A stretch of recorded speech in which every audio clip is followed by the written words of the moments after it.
எல்லோருக்கும் வணக்கம்.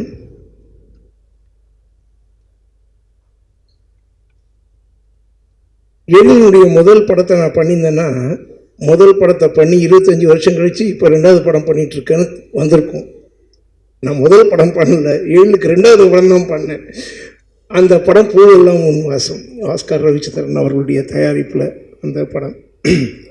அந்த படத்தின் மூலமாக எனக்கு கிடைத்தது அன்றைய ஒரு புது முக இயக்குனராக இருந்தவர் மட்டுமல்ல, ஒரு நல்ல நண்பரும் கூட.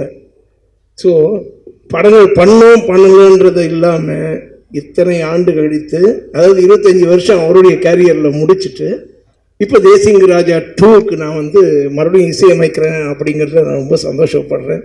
மீண்டும் அதாவது பூவெல்லாம் உன் வாசம் பாடல்கள் எல்லாருக்கும் தெரிந்த ஒரு விஷயம். அதை எவ்வளோ தூரம் மக்கள் ரசித்து இருக்கிறார்கள், கொண்டாடி இருக்கிறார்கள் என்பது எனக்கு தெரியும்.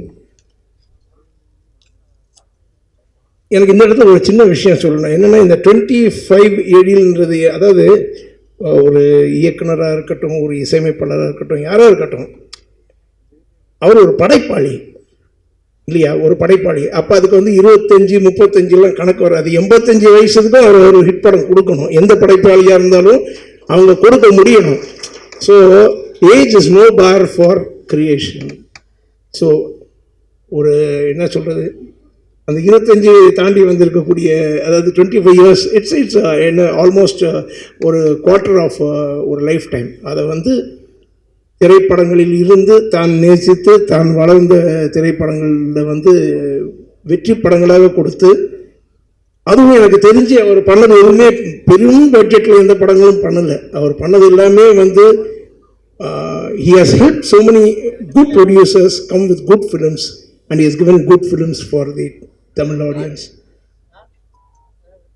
தொடர்ந்து உங்களுடைய வெற்றி தொடர வேண்டும்.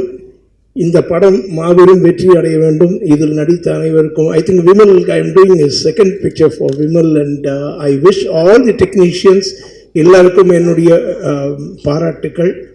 இந்த படம் வெற்றி அடைய உங்களுடைய எல்லாருடைய வாழ்த்துக்களும் தேவை. Thank you.